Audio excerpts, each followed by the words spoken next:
30 miles from Oklahoma line. So she bought a car in Oklahoma. She got a ticket again. She got stopped for a little speed ticket and he down behind patrol. He rode her on 10.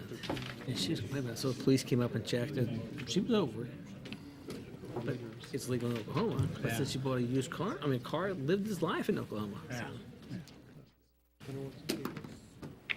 You guys ready? Yep, sure.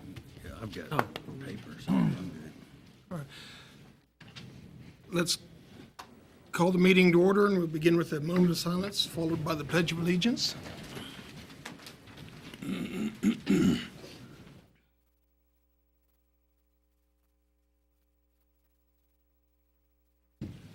I pledge allegiance to the flag of the United States of America and to the republic for which it stands, one nation, under God, indivisible, with liberty and justice for all.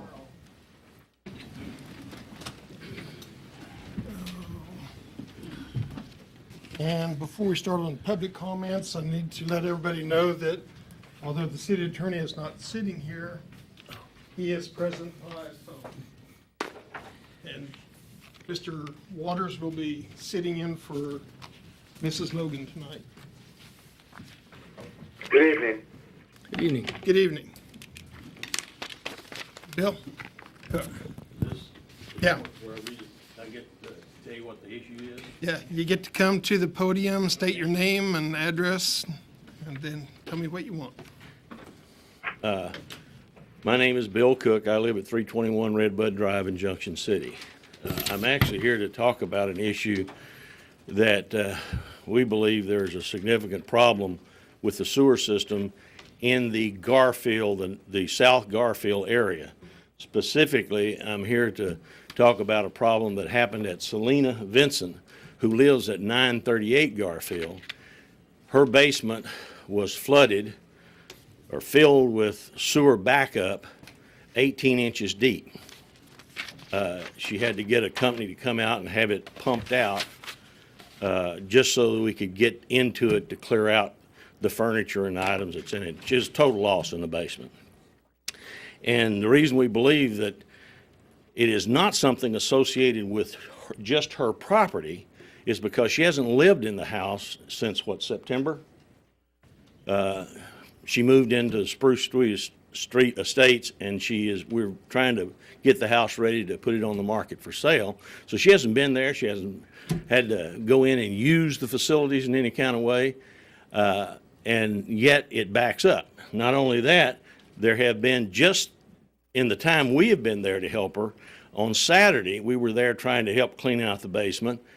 There was one of your city trucks that was out there at the corner of Ash and Garfield. The sewer was backing up so forcefully that it knocked the manhole cover off and flipped it upside down. I didn't realize what it was when I made the corner initially, and I actually ran over the manhole, and it was about halfway off the hole. And I pulled up, stopped to try to call 911 to let somebody know, but very shortly one of your big trucks came out to clean out the thing, and they were there for I talked to the workers that worked on it, and they were there for over 2 hours trying to unclog that area. Then my sister-in-law, who lives on Vine Street in the general same area up there, her bathroom backed up, and she said it looked like the toilet did a projectile vomiting on the wall. Fortunately, it didn't flood the whole basement. It was just in her bathroom area. And then on Monday, your truck was out right in front of her house, but it was a neighbor across the street. His basement, or his area, is backing up in his house. The toilets and so forth are backing up in his house. And we want to inform the city commission that we think there is a significant problem, and if you're not aware of it, hopefully you can look into it for us, because we would like an answer as what's going on with the sewer system up there, is basically what we would like to know. We feel as citizens we're entitled to satisfactory sewer service. We are paying almost twice in Junction City what the city of Manhattan is charging.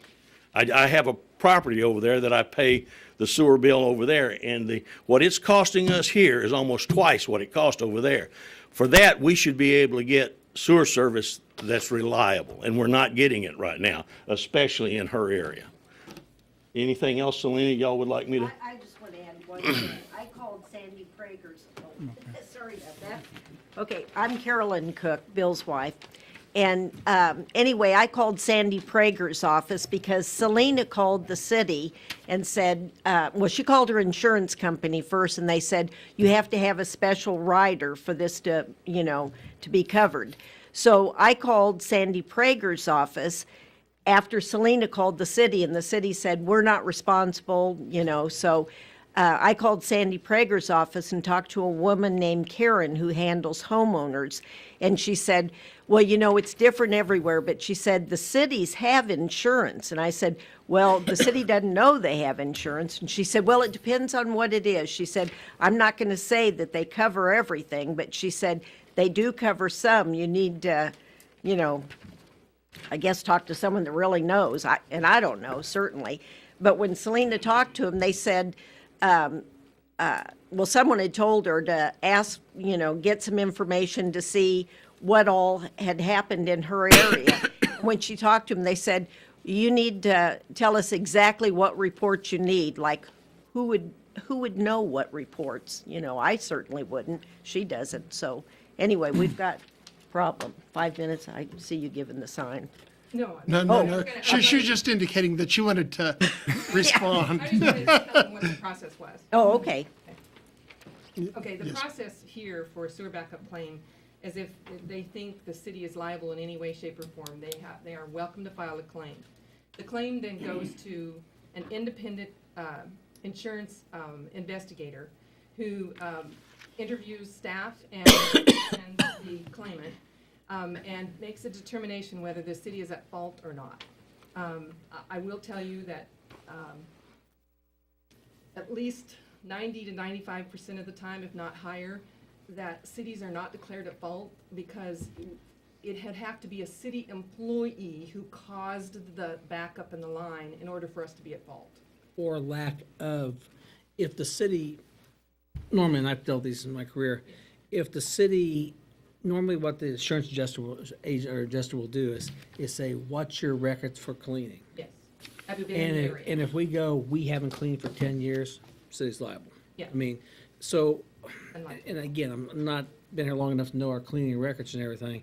And I don't know what we have for records here again, for 2 weeks, is that usually they'll, I like to, when we clean a line, I like to have a record of it saying, we cleaned a line on this street on March 15th of whatever year. And if you have those records, that's showing some maintenance. Report. But if you had no maintenance, you're going to pay for it. The city's insurance is And going to that's pay up for to it. the independent insurance agent who is familiar with the legalities of sewer And I don't- backups or not. to I don't make know that what will happen in determination. this case here, though. But and I guess that's before we start talking about all Yeah. that. I think the first thing we need to find out what is the situation out there. It sounds like Yeah, we there always have been look into some issues going on there, so we need to find out Yeah. there before we start talking about Yeah, some we of always this do other that stuff. on every sewer And, backup. and the other thing, which I know I've said before, and I think sometimes like when these conversations happen, particularly with the guys in the field, sometimes I think their quick response or the response is, well, it's not the city's fault. But as I said, I think, we need to invest in on looking to things before we just real quickly say, well, it's not the city's fault. Let's Yeah. look and make sure we know before we When- respond. But I think Right, sometimes in the field, they sometimes have a tendency to say that. we- And I apologize for it, but that's something, it sounds like we need to look Yeah. at, find out what the problem is, and then We do go that. through the procedural On things. every single sewer backup. We look into it. And we always encourage them to go ahead and file the claim because we are not attorneys and we're not people that make those calls or those determinations. It's done by the insurance company. We need to give I the can- homeowner some follow-up, and the commission would like some follow-up too on what's transpired. I'd just like to state that I received a call from Ms. Vincent regarding this claim, and I felt like I addressed the issue. She had requested that I mailed her the insurance form, which I mailed the insurance form, but I hadn't received anything in Matt? return yet to submit the claim. When did this occur? Yeah. When did it Asking occur? to fill out About 2 what weeks forms ago you is when need hers- or what reports. We don't even know what reports there are. She approached an attorney to ask, once it was told, Insurance company says no, city says no. So she approaches an attorney to ask, what can I do about this? This is about $10,000 it's costing me with this. And the attorney said that she should ask for what issues you had in that area and what you did about them. That was his advice. She asked for that, and she certainly didn't get any help there. I wasn't asked about that information, but you are able to fill out an open record request, which I believe I mailed you a record request form. And what does that mean? She needs to fill out on the open records request. In this area, South Garfield. Right. I need to know, is it when they cleaned sewers and what happened after they cleaned them? Okay. Okay. What did they find wrong with it? That's why you need to fill out the open records. Okay, request. we'll do that. Okay. Okay. And as soon Yeah. as you fill that out, then we know exactly what you're asking for, and then we'll do that. Okay, Be well, glad what to. we're looking for, And- I want to be sure that I understand what we're asking for and what we're going to get. We're looking to find out what issues that you have had within her general area up there, so we can determine what kind of maintenance you have been doing on that. Because, like I said, in 3 days, Saturday, Sunday, Monday, sewer backs up to the point it blows the manhole cover off. My sister-in-law gets hers projectile vomiting into her bathroom, and then your truck is right back right in front of her house, pumping But for across another the guy up street. there. So there's some problem up there. And we would like to know what it is and what the city is doing about it. And how do we get that answer? It's not uncommon, though, on a sewer backup, that when they jet the line, they have not caught the item that has plugged it up in the first place. They'll go at the beginning of a line and at the end of a line, at a manhole, and jet, and they'll try to catch anything that they can, if they find anything, catch it. But if something is missed and it just goes further down the line, it could plug it up later, down the line. So we attempt to do our best. The reason cities don't end up being liable for it, because we're not the ones who push the stuff in the line in the first place that's clogging it up. Or it could be grease, or it could be Tree roots. frozen tree roots, which we're also Right. not liable for. And we're also not liable for, You're not liable to make sure those sewer lines are kept free of tree roots? Wouldn't that be maintenance on the? and I believe it is in this area, we have been putting tree root stuff down lines and things like that. We do all that. But tree roots go back very quickly. But I think, But to me, Once every maintenance 5 of the years. city sewer would be keeping the city sewer free of those Open. things. once every 3 or 5 years, it's in that range.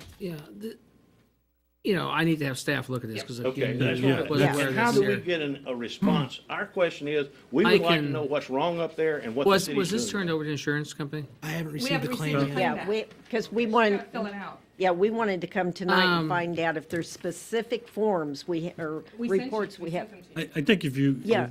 if you work with Mr. Dinkle, he'll Okay. get you guys squared away. All right. And then, Well, she and then I did, but assume it here says pretty what soon. reports do you need? We don't know the names of reports. Just anything. process here. Anything. Ask for everything. Pictures, whatever. Okay. All right. Is that good? Okay, yeah, we got plenty of pictures and a Yeah, that's what dumpster full. Yeah, yes, you do. Okay, thank you. Thank you. Thank you for your time. Thank you. Thank you. You coming? And you're welcome to stay. No thanks. Been boring enough. Yeah, had enough fun for one night. Thanks for coming in. Bye-bye. We'll get you an answer. All right. Thanks. Next on the agenda, Hey, sir. eh, Oh, yeah, thank you. next on the agenda will be the consent agenda. Did I have on the consent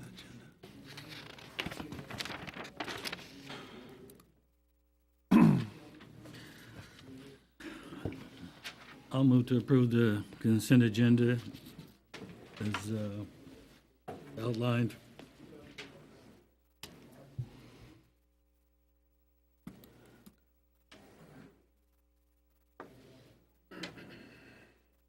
It never came up. I had a question on,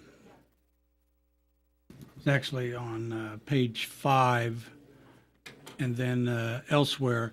The Verizon bill for the assistant city engineer was $251 for that pay period. And I just curious why was that so much more than all of the other Verizon bills? There's two of them, city engineer and assistant city engineer.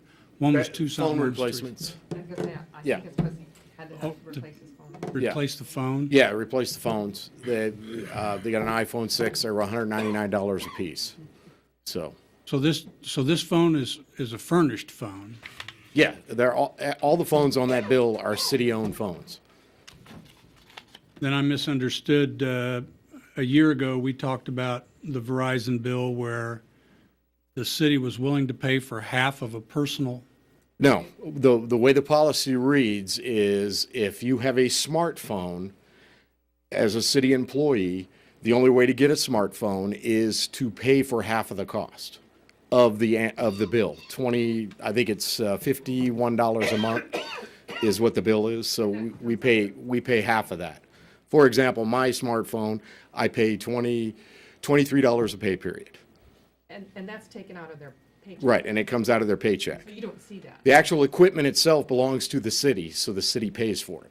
They pay for the If service. if you fired me tomorrow, my phone would stay here because it's city property. So did he pay for half of that phone then too, or what? Did he? No, just the just monthly. Not the phone itself, just for the service, Bill, just for the but the service. phone stays with the city if he leaves. Phones That that is you correct. pay. It's city property. Phones are how much higher? Depends upon what kind you get. His was $199 Well, the Verizon bill total was $4,200 for 90 lines. for that pay period. Yes. Okay, so I understand. I see some of these on here for $25, some for $51, some for $61. Are those phones owned by the individual? No, they're owned by the city. Okay.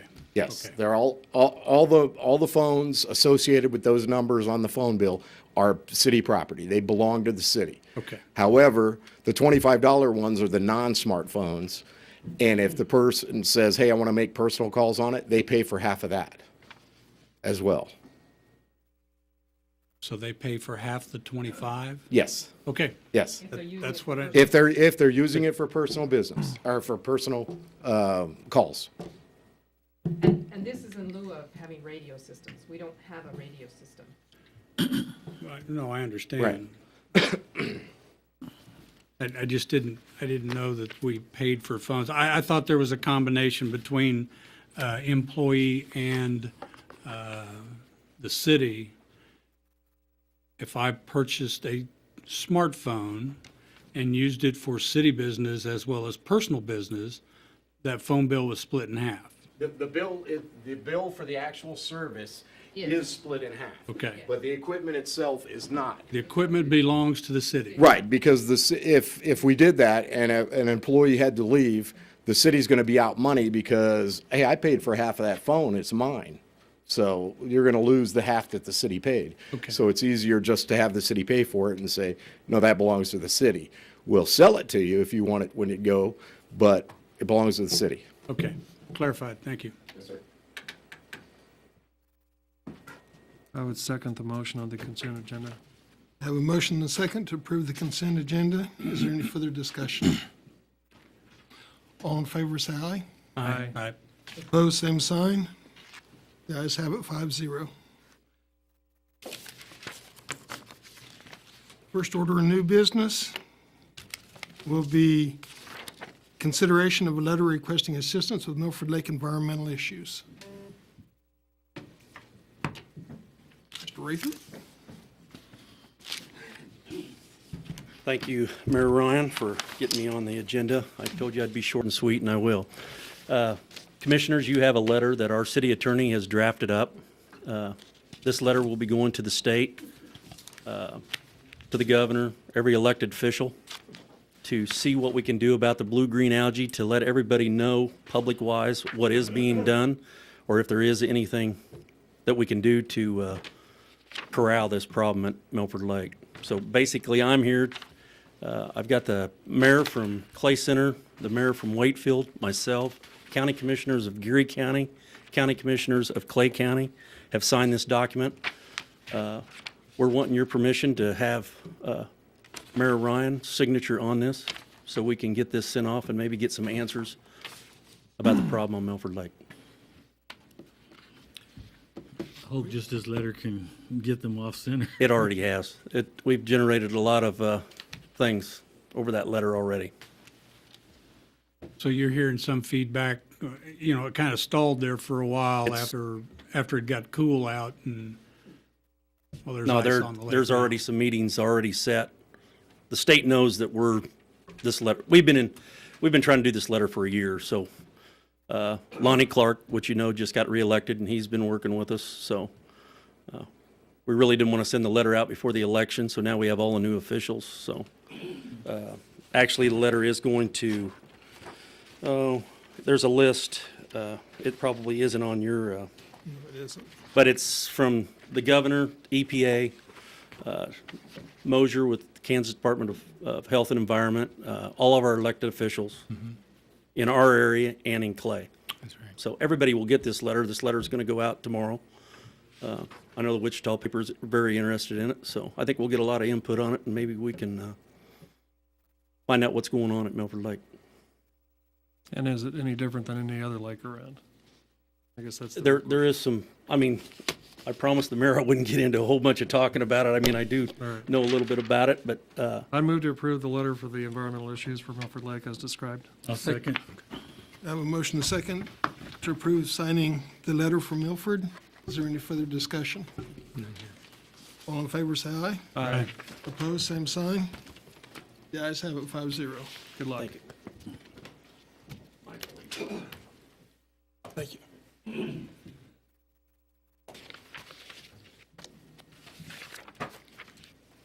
And Mr. Mayor, I'd like to state my objection to why we're having agenda items, kind of big agenda items added the day of a city commission meeting. I don't think that should ever happen unless it's an absolute emergency. And why this next item is on here, I think it's a great topic and thing to talk about, but we're just seeing this thing this afternoon. This came in when? Friday. And- So and it- I don't know. what Went the out big- early I don't know because what the of- big hurry is, why we just got it today. Well, just, he has a head deadline and he's just wanting to know if you're interested in selling it, that's all, Yeah. at all. Anyway, I've stated my objection. Let's go ahead. We didn't get much time to look at the specifics. I saw different numbers, and there's also a appraisal ongoing now. Yes, or if you're even willing to table this for a special meeting or something, all his request is. I think we were all interested as a body to sell these properties and get them off the city rolls. But we probably need a little more information as to what's it worth, what's the offer, what's the development agreement. We probably need to look a little deeper into that. But I think we all agree that any property that the city owns, we need to get out of the real estate business and get it sold. I agree with you to a point, and the exception of, from the amount of time I have had to look at this, I have concern about, as I understand, this would be an apartment kind of type project, and to me, sitting on prime real estate and selling for that, I agree with it. What the city needs to, get rid of some of its properties, but I also have a concern of what we Proper what- land usage. Yeah, and to me, that's in prime area, so That's a I'm not retail area. yeah, I'm not overly interested in putting, especially with all of the land we have in this community that could easily go towards Rentals and everything. rentals and or Point taken, so, absolutely.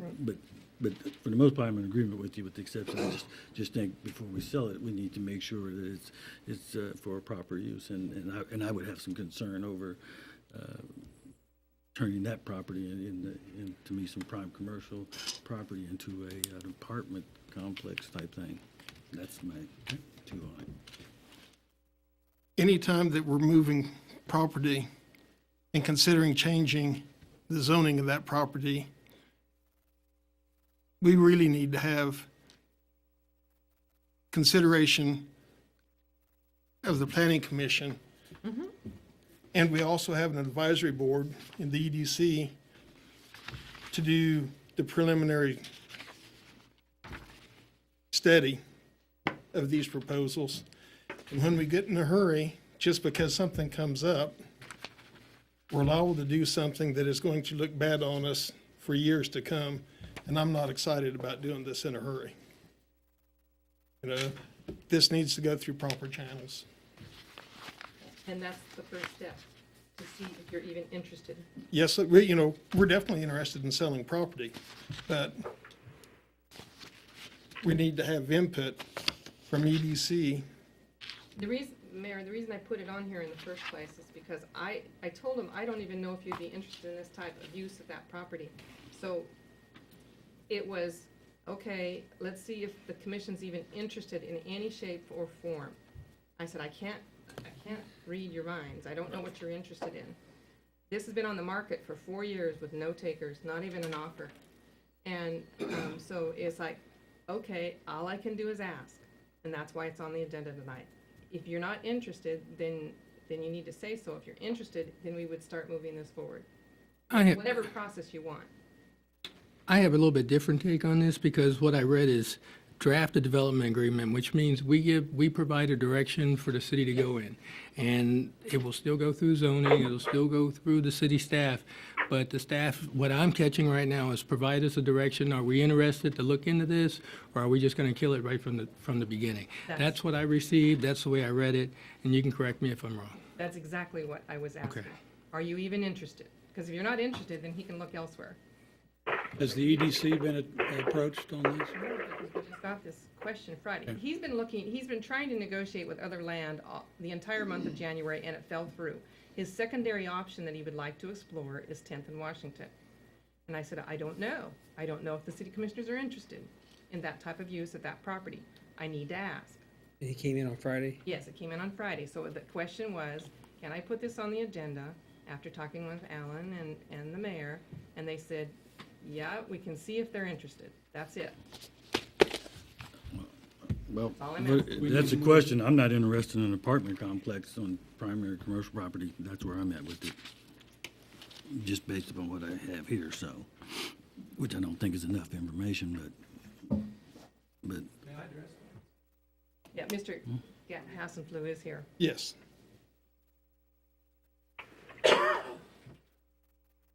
Mayor Ryan, Commissioners, thank you very much. Gary Hassenflue, and I'm the developer of the planned project and the potential buyer for this site. And yes, I appreciate Ms. Beatty's efforts here. I'm no way trying to push anybody into anything. We just simply wanted to introduce this idea. We tried last year, we had under conduct the CVS, the site next to the CVS, to do this same type of project, a senior independent living development. And you all wholeheartedly supported it, as did economic development. And but we were not able to get an allocation. Went back to try to get the property back under contract, and CVS has a new broker, and CVS is not as interested in doing the deal now. So then I went to look at a site over on Highway 77, was unable to negotiate a reasonable purchase price and terms over there. I've tried to fit the project on a site at 1415 North Jackson, yet another site, and it's kind of a weird configuration that didn't work site-wise. Mm-hmm. And so we've come back to this site. I say come back. I had an initial interest a few months ago, but I tried to find something else. I just thought that where I wouldn't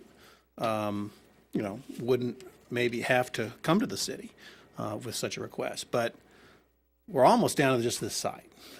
And I'm brought before me a site plan and a photo of what the project would look like, and a comparable photo here of what we would build. It'd be a 3-story building with parking, amenities, kitchenettes, washer dryers in every unit, modern, everything, library, exercise room, be first class. And we've done these developments in other cities around the state, as I think I may have mentioned last year when I was before you. But yeah, we are just seeking to see if there's some way we can start this process, because we have to have site control by the end of the first week in February in order to make our application to KHRC. So even zoning can follow a little bit later. For that matter, they've even accepted a support resolution later. But I need to know whether this, not today, not tonight, but soon, know whether there is an opportunity for us to negotiate a purchase and a development agreement to build something that you'll be proud of. Mr. Hassenflue, you mentioned earlier the first look you were looking at a senior residence facility. Is this going to be apartments or senior living facility? It'll be a senior living facility. Okay. So it'll be all 1 and 2 bedrooms and independent living. There's no services provided. But we will work with local hospital on Meals on Wheels. We'll have nutrition counseling. We'll have other social services for our tenant population. We've already done a market study. We did one last year that indicated there was enough need for this type of product. So that's why we haven't given up on Junction City. It's a significant investment. It's about an $8 million investment. So it certainly will contribute to the economy. I see the tenants, beauty salon right across the street. I see other retail that I see them patronizing. I think it could mix well with what you already got down there and provide some people to actually go to some of these shops and retail service operations downtown. We've had success in, we did similar type product in downtown Coffeyville, and on what one might consider commercial land, and you know, it's done very well, and the tenants do go shop and eat and everything downtown, and so we don't see why this would be really any different.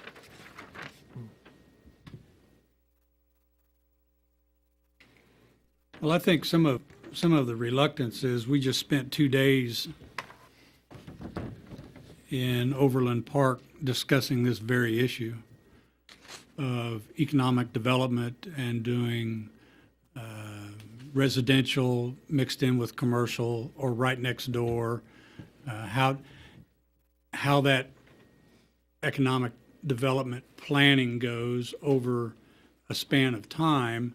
And we spent a lot of time talking about location and where you should put residences and where we see residents today that we may not have seen had we thought the same thought methodology that we're having today as they did 20 years ago.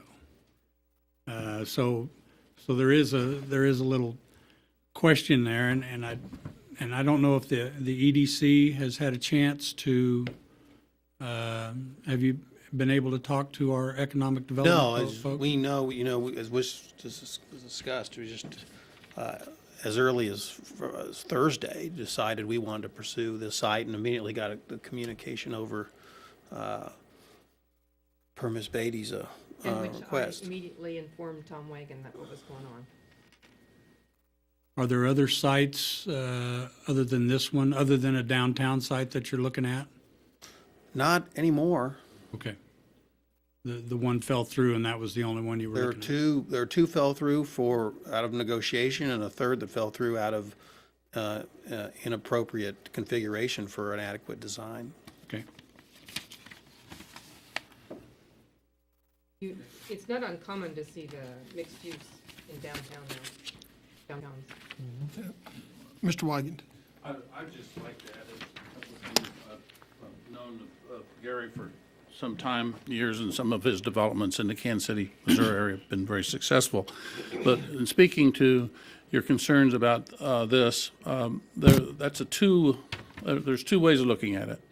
You could look at that lot as a developable lot for a retail center, strip center, what have you.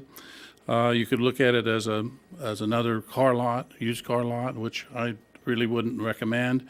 And you could look at it as the new thoughts on urban development, where you would have retail on the lower level or services on the lower level, with people living on the next two floors, as you see across from the convention center in Manhattan, actually, where they have coffee shops and retail down below, and they have apartments up above. And there's also a need, I think, for downtowns to develop people who live in the downtown, bring people to downtown, spur development, frequent the shops, the restaurants, and just have a body of people, critical mass, and to use those services downtown and bring that in. So I'd look at this very closely. I think it does need to go through the process of the EDC and that opportunity to think it through, but I certainly wouldn't discard it out of hand because it's a multi-story building or that it's a housing residence, because we've all talked about developing the loft apartments up in some of our older historic buildings to where we do have that mass of people downtown to regenerate activity down here. So I think it should go through the process. I could argue very much in support of it. And you could take the other side too, but again, the demand for retail there is not high. We did give Gary a tour of the community almost a year ago, maybe. And we thought it was great that CVS, that would be the same reason that I thought that would work well for apartments there, would spur further development of that CVS lot with not only the drugstore, but some other amenities there. Well, that fell through. And then there were some other sites out there that he had mentioned on 77 and out in that area. So let's consider that, and if he wants to, and if the time works out, get it at the next EDC board meeting, and the next, that isn't until after the 5th, but perhaps we could consider a special meeting on that and discuss it and assist where we can. Applications are due the 5th. Yes, applications are due the 5th, and what's required for that is at least evidence of site control.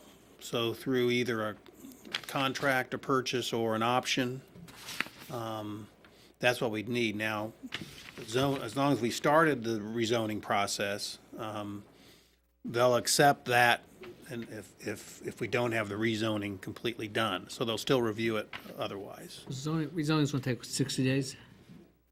Okay. Mr., you're out. If I may, and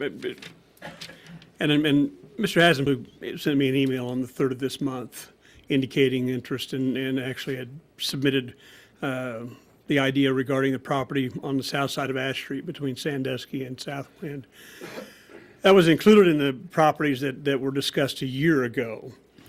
And at that time, as you may recall, he actually was able to make a deal with the CVS people, primarily on the bulk of the property that's set, for the most part, actually is on both sides of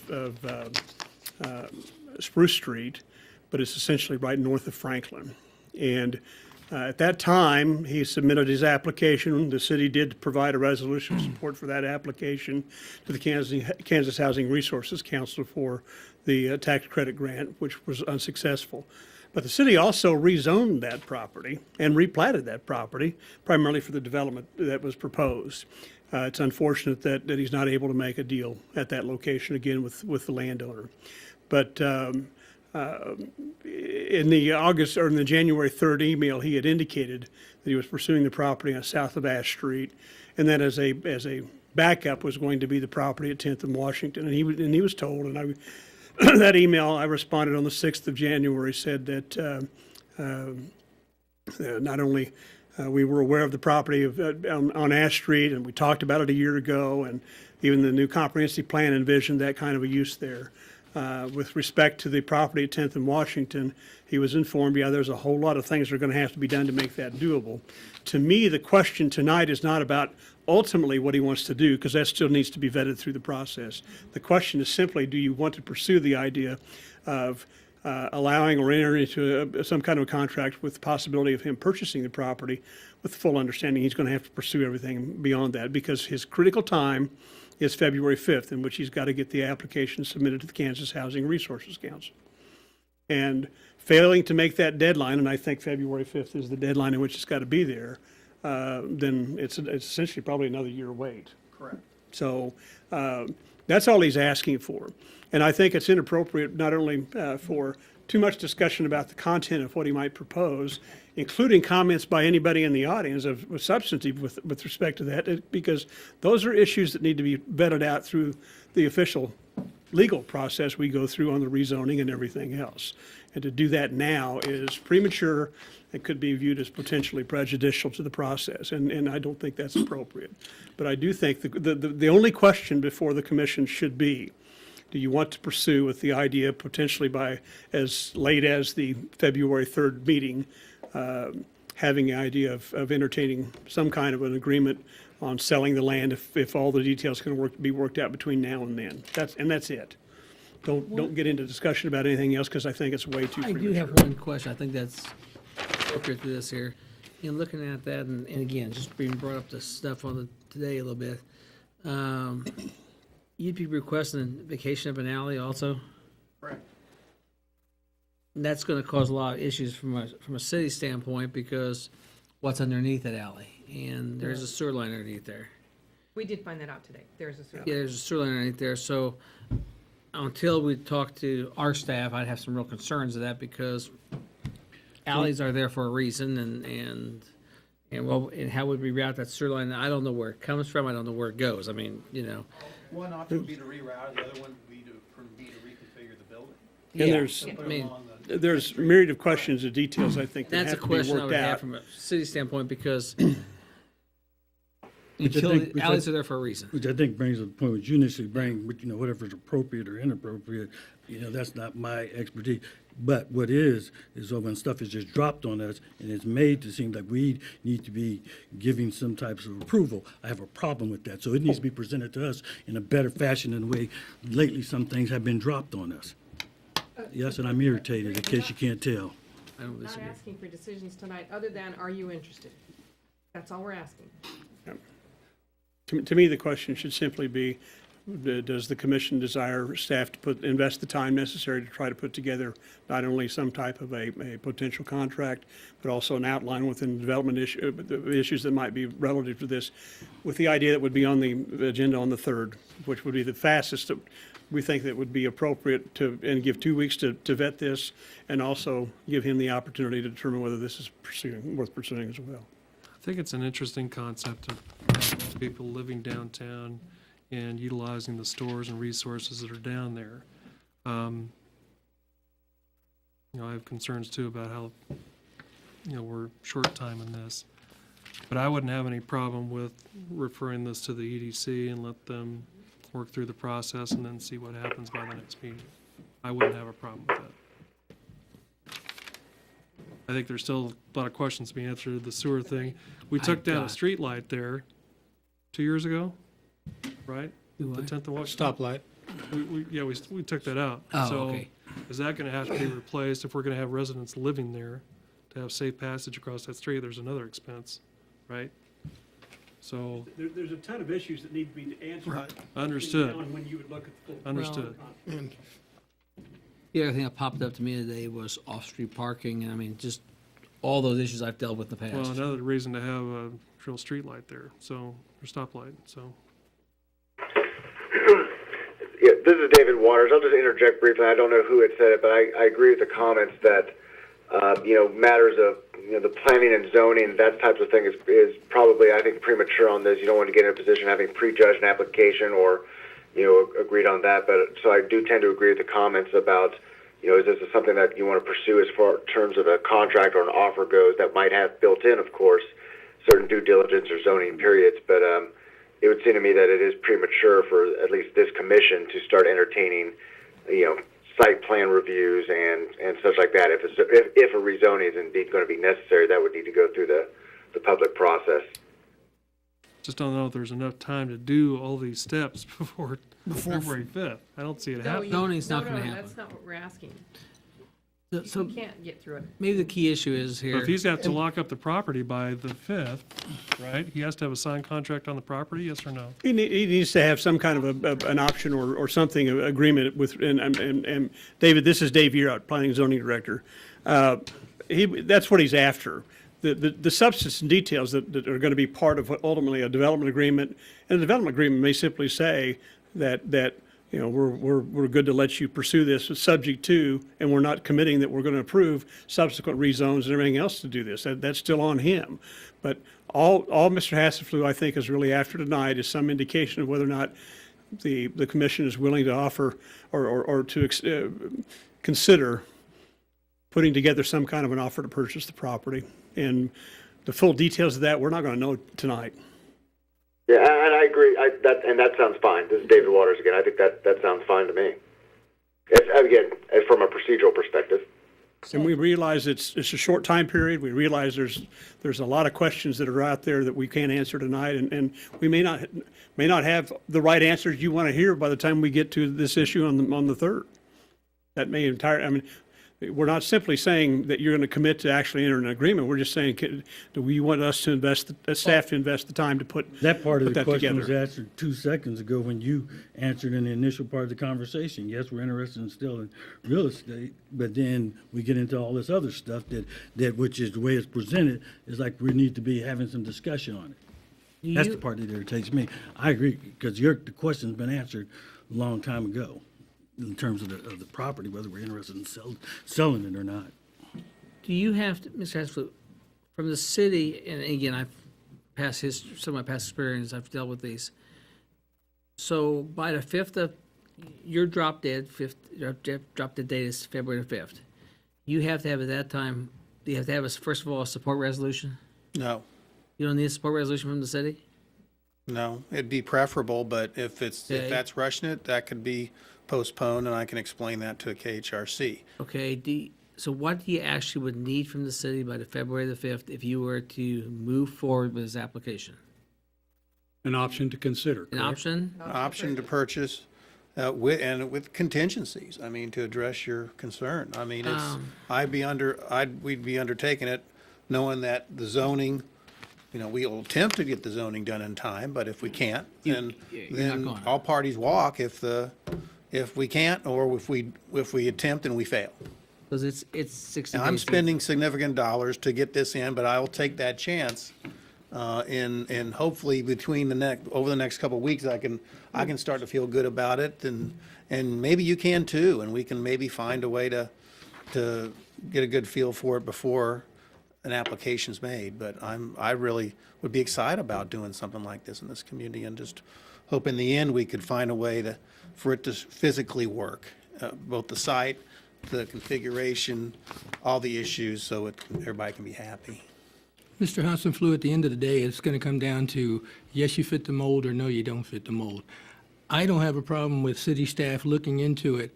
We've had a plot of land that's been fake. It's just been sitting there for 4 years.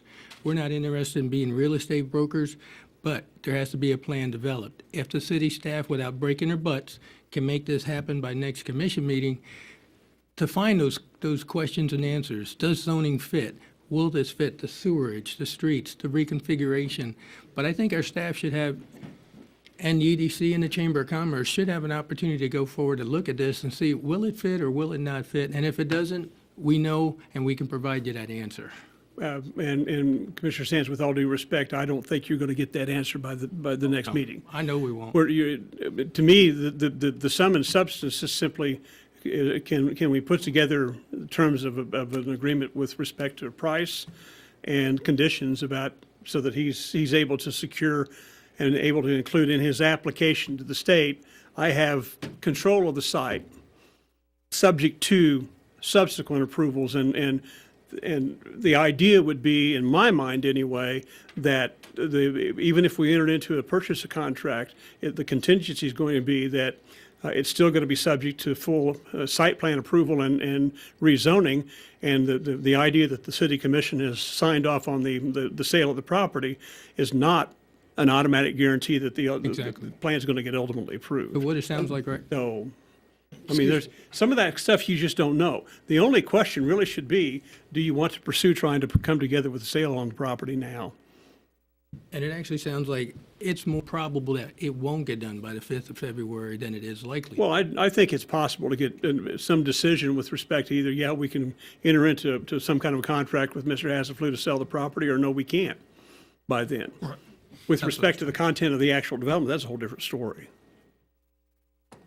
My thought on this is, if we say yes to agreeing, to enter into some kind of agreement with him, then if our advisory board says, no, we don't like this plan, and if we say no, then afterwards, what kind of liability does the city have for saying yes in the beginning and then no none. halfway In my through? opinion, none. Because it's two different issues. One is the sale of the property. The second is whether or not the planned development is approvable, which may not be. Don't know. It's way too early to tell. I want to sell it.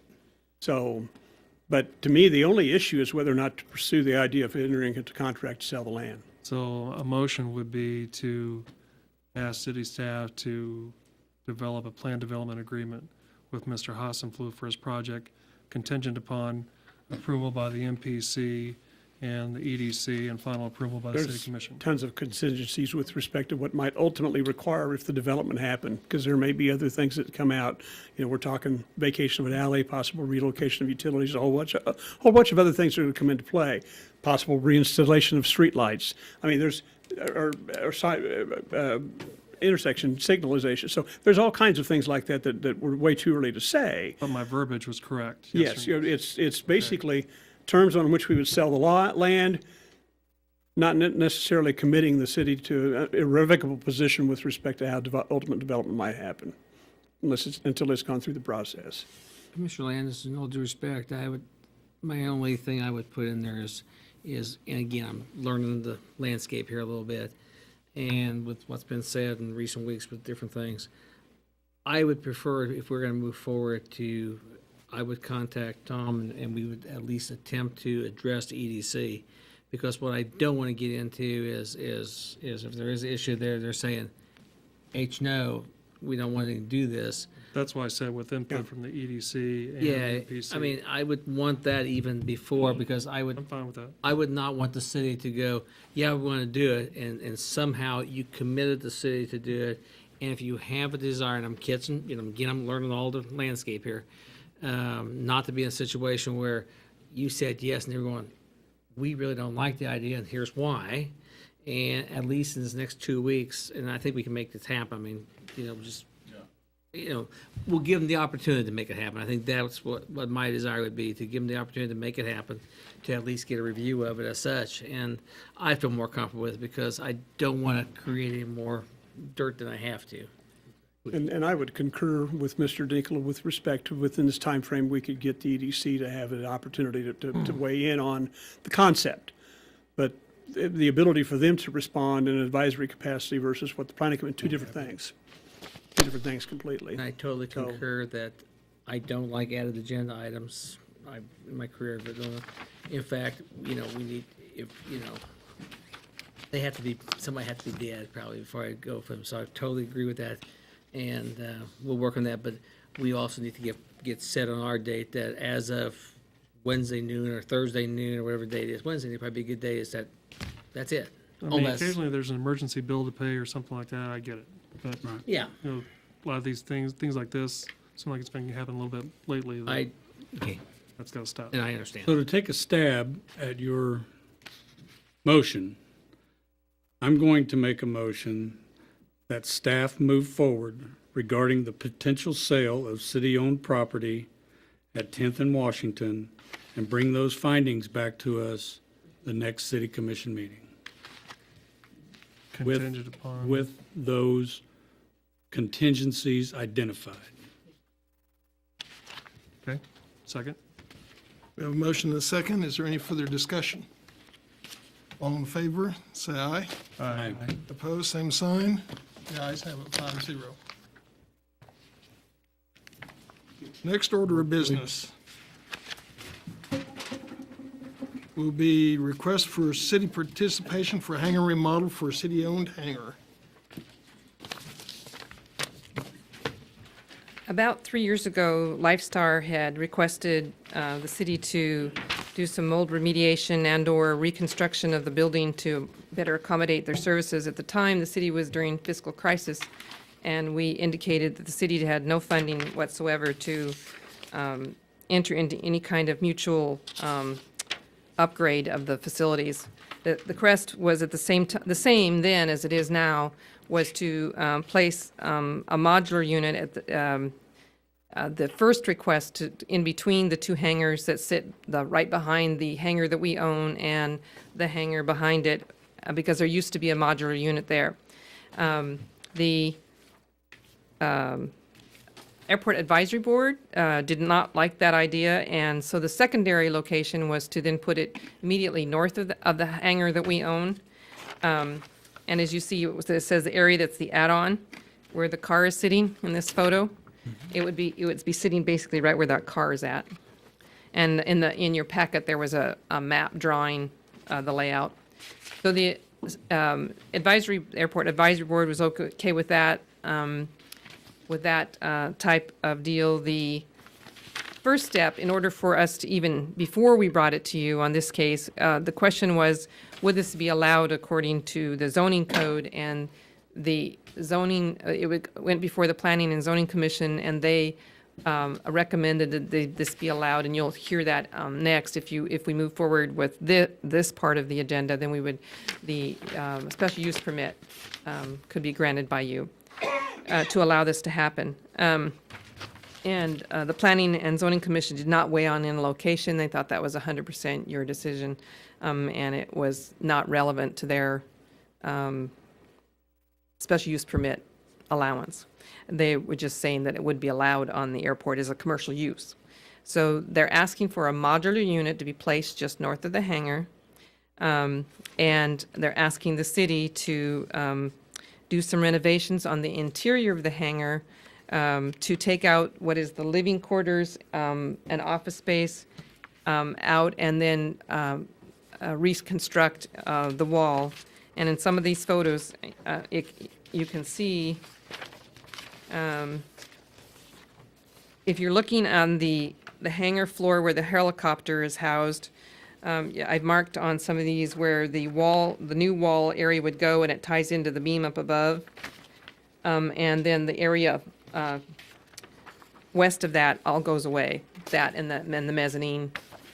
And then that gives them space to bring their ambulance in, and space to rebuild an office. And then they would step outside, and if you take a few steps, and then they would go into their new housing quarters. Mr. Hildebrandt with Lifestar is here to answer any questions about the project that they are requesting. We asked staff to provide us estimates for us to do the work in-house, what that would cost. We look at leaving the add-on area section on the building, which would eventually, to them, would only be used for storage. By repairing the roof and repairing the windows that you see in the photos. The windows were never properly installed, and they were poor quality windows. And that would alleviate some of the continuing water issues. Then we have on staff a carpenter in the building and maintenance department who would tear down, with another staff member, tear down the mezzanine area they're requesting and put up one wall and do the remodeling. And the total cost of that is projected to be $20,000, I had it in there, $10,500 approximately. Thanks. In order for this to occur on a city-owned hangar. They're basically asking for our cooperation and coordination with us to do the project. so that they can retain their business here in Junction City. They're trying and attempting to upgrade and expand their business so that their pilots and nursing and medical staff are comfortable in the environment in which they're working. Would they consider buying the hangar? I didn't ask them that question. This is the proposal from them. Okay.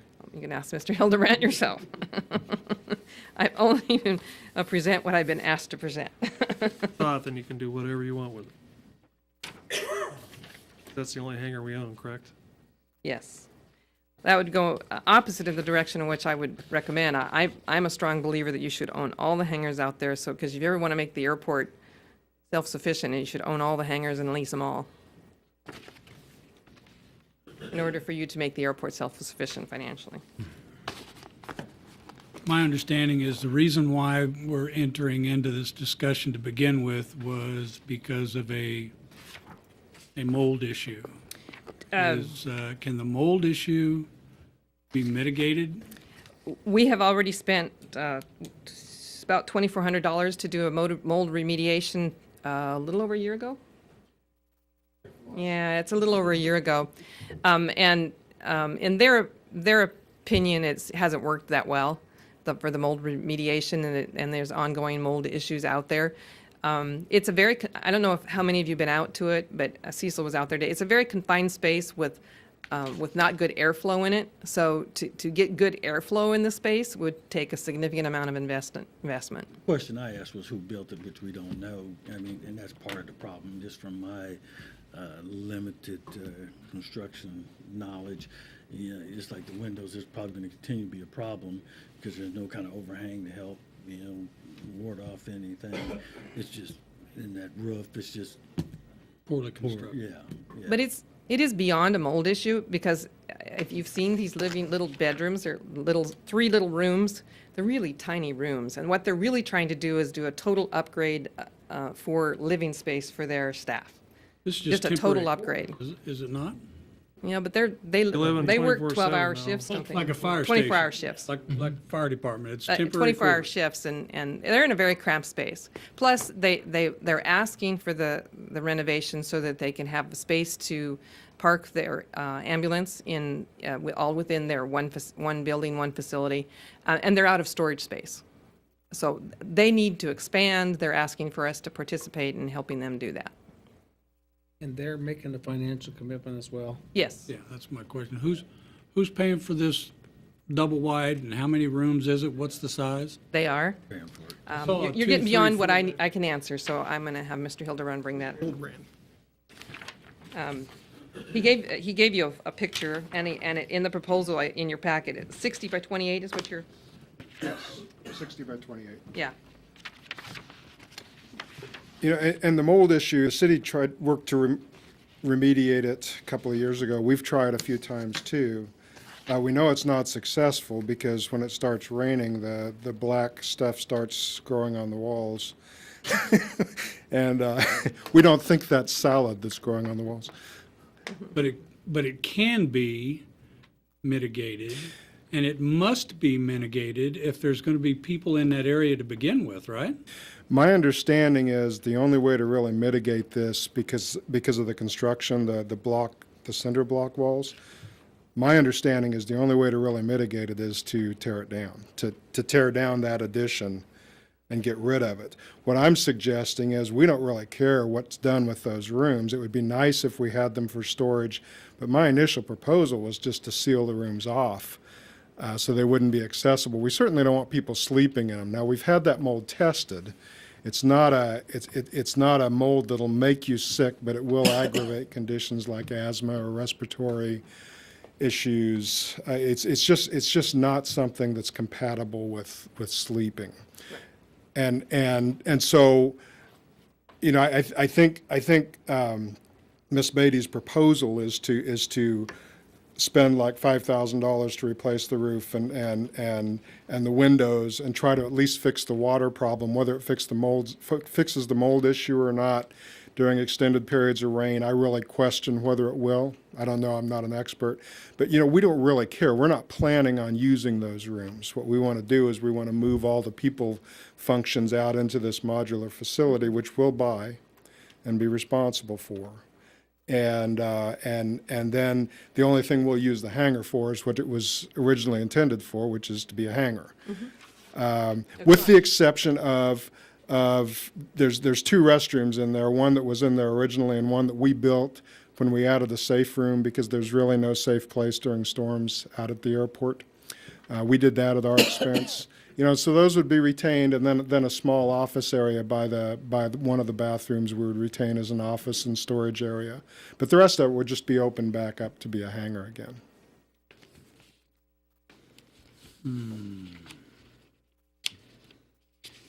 And what's the city's contribution to this? 10,500 approximately. And where would that come from?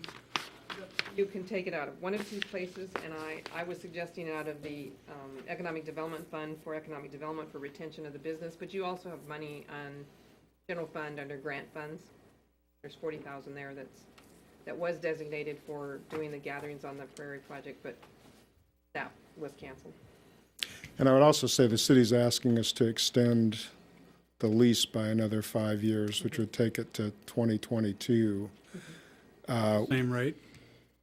At the same rate that we're paying now, except that we're not getting a hangar and living quarters anymore because we're furnishing the living quarters and the office areas with our investment in the modular facility. So we had originally asked for a reduction in the rental rate in order to accommodate the fact that we're really renting hangar space now and not hangar/living space. I mean, that's the city commission's decision on that. But we pay $1,000 a month for the facility right now. We're going to invest. I haven't refigured what it would take to move the utilities to the newer area. I don't think it's going to be more than a couple $1,000. But the facility itself is almost $80,000 that we're investing. That has been part of the $1,000 that we've been paying. And the So rent's been the same since 2002, correct? Correct. So 13 years, the same rate. That's a pretty good deal. Well, I'm not arguing that it's a good price. I think if you want to go out and see what we're getting for that, but in the city's defense, it was never intended to be living quarters. I mean, we're the ones that wanted to make that happen, and it has happened, and it's worked for longer than it probably should have. And we're happy to make the $80,000 investment in the facility and allow the hangar to be turned back into a hangar. And again, I would just say that you can cut the $10,000 in half by not doing anything with those rooms, because it'd be nice to have the storage space. We don't necessarily need it once we open the hangar back up. Well, I think we need to consider removing that instead of repairing it. If it's a waste of money to repair, why wouldn't we? Well, demolition, because of the doors and the construction of that, it'll cost us at least $2,000 to $3,000 at minimum, and we think we're low on that to demolish, because that's cinder block with 3 entries into the side of that building. So we'd have 3 doorways that we'd have to fill in if we tear it down. So it's not going to be an easy demolition. The reconstruction project. So it wasn't going to be I guess the logic we looked at it is they may not be out there forever, and that added space, is it worth $2,000 or not? For the $2,000 it would be really truly investing in it. I can see why the city would want to keep those rooms. I mean, before we moved in, when Kansas Air was out there, I think those were their offices, maybe. And the rest of it was the hangar. And then when we took it over, we took part of the hangar space to build a living room and a couple of offices and kitchen and dining area. Okay.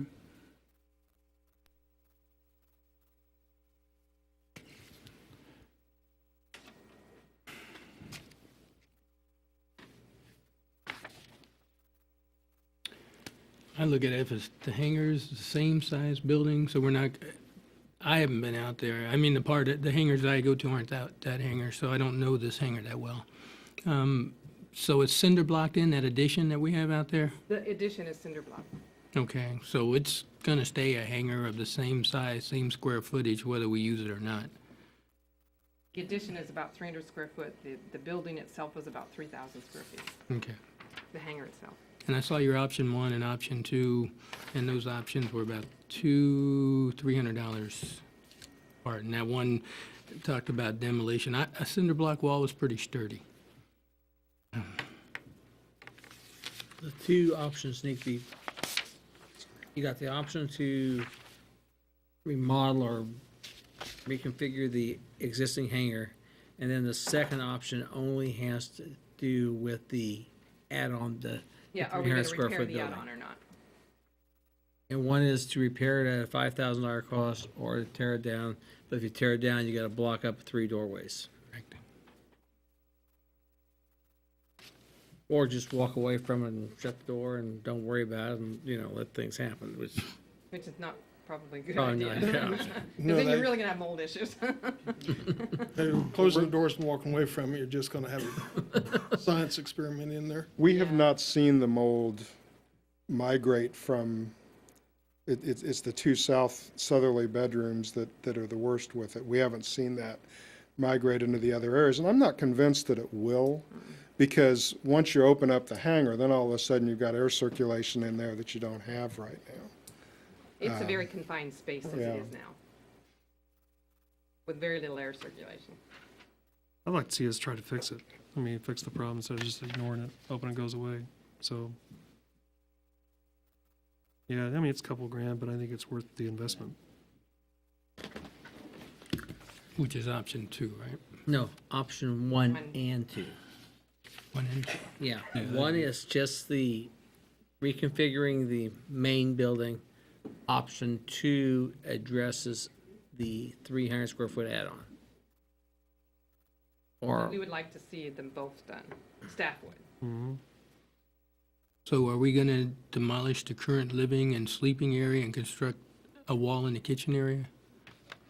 Yeah, we would demolish and tear down the mezzanine and the wall. That is the current, the office space These and pictures here. living area. Then we put up one wall, that just makes an office space. You see these pictures, Jim? No, I didn't get any of those. Yeah, they're on your desk, I'm sorry. They're not there. Somebody's probably got 2 copies, but I'm okay. There's the one that shows that everything's gone. The other one takes half the wall. Really, it would really open that whole thing Right, up in there. give them a lot for more and room stuff, for yeah. storage and They've stuff, seen everything. this picture. Yeah, they've got that too. it would Yeah. allow them to park their ground. Ambulance I inside. Ground need ambulance. those additional pictures, like I said, so that we can help them understand. It's hard to understand from the Absolutely. drawings. Has the EDC weighed in on use of those special funds? No, because we've never done that in the past, so this is something that's only come up recently, where you're asking us to take everything through EDC. It's not been past practice, so this is new. The other general fund option, there's $40,000 there. Is any of that going towards the country floral deal? No, because you dedicated economic development funds for the Country Floral Project. Okay. When we originally negotiated the master agreement with Chamber of Commerce and EDC, we said, we'll give you 75% of 1 mil, which is about approximately 140,000 we give them a year. We're gonna retain 25% of that mil because we want to be able to have, not EDC, not them. We want 25% so the city can have economic development money of its own for projects like this, where it's city-owned property, it's economic development, and we control it. It was never intended from the beginning that they would tell us what to do with their own money. No, I don't think that's implied, and I don't think that's being asked. I think it's a matter of the right hand would like to know what the left hand's doing in these types of situations and where the money's going. And the open communication, it doesn't hurt anything to talk. And EDC has been aware that we've been in discussions with them about this. Okay. As well as the same with the Country Floral project. From day one, the Country Floral was told to go to EDC and get them involved immediately. The city hasn't kept them out of the loop. Now, whether they're with their board, I don't know. But I'm telling you, I've been keeping them in the loop on all of these projects. Okay, please continue to do so. I will be more than happy. But they're aware of this. From at least the staff's point of view over there, they're supportive of the project, and Tom left. But to my knowledge, and I didn't know that I needed to run things through them, but that they're aware of this and they were supportive, staff was supportive of retaining them as a city. It's a huge quality of life plus for our community to have them here. Huge, huge, huge. And we appreciate them being here. And we appreciate being here. Yeah. Mr. Hilbrand, I had a question, and it's a little bit different, but how big of an area do you cover? It said central and northeast Kansas, but what part of central and what part of northeast? We basically go west to Highway 81, which goes through Salina. And we actually serve occasionally the counties just west of Saline and Cloud and west of 81 a little bit. But mostly our service area goes from Highway 81 to the Missouri border, to the Nebraska border, to maybe halfway south down the state. And we have two helicopters, one's in Lawrence, one's here. And we can get just about anywhere in that area in about 25 or 30 minutes. Wow. With one of the two helicopters. So this one, the helicopter here, we invested $3.5 million in it 4 years ago. It's the fastest, biggest, most powerful aircraft in the state because it covers more area than our Lawrence one does. Our Lawrence one does a lot of short hops. Topeka to Kansas City or something like that. But this one does a lot of Concordia to Wichita. Or yesterday we did a Concordia to Junction or to Kansas City. Okay. Junction City to Wichita. We're covering a lot of ground with this aircraft, and Junction City is a very good location for us. I mean, we actually located here in 2000 with Mayor Ryan's assistant, and when he actually worked for a living. Just kidding. I did work. Pretty good. You just did what we all know. I mean, we've had a long relationship with the city that we've really appreciated, and with fire and EMS here, but we serve a huge area, and so I hope that answers your question. No, that did. Okay. That did. I didn't know if you just went to the 4-H center down there, to St. Mary's. And, No. No, you're doing pretty good. Thank you. We started discussions on this in October and knew that we didn't even want to attempt to bring it to you until we had the issue of of whether or not it was doable through the zoning regulations. So that's why it went to the zoning first, which is normal procedure. Then we did make the EDC aware that this was happening, going on. And then we bring it to you then for a final decision whether you're okay with moving this forward or not, and if you support the idea of the city participating in the remodel of the building to retain them as a business in our community. And we're also looking at a land usage rate for the per square foot for the manufactured home also, correct? Yes, that's an annual. It's based off of every single annual rate that we have out there at 15 cents a square foot. Okay. We have not done, since 3 years ago, gone out and done a market analysis on that, and probably are due for that within the next year.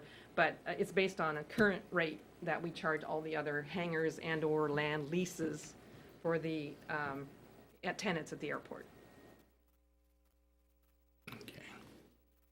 I move to approve the proposed project with Lifestars described and direct the city attorney to draft a development agreement based upon the conditions as discussed here tonight. Second. To include options 1 and 2? Yeah. Okay. Both options, okay. Yeah, thank you for clarifying. You have a second? I have a motion and a second. Is there any further discussion? None here. All in favor, say aye. Aye. Opposed, same sign. The ayes have it, 5-0. Well, we'll get this moved forward. As soon as we have something written up, we'll contact you. Okay, And, very good. and they'll write up an agreement, and then we'll move it forward. Okay. Okay? All right, Super. thank you. Thank you. Thank you, Greg.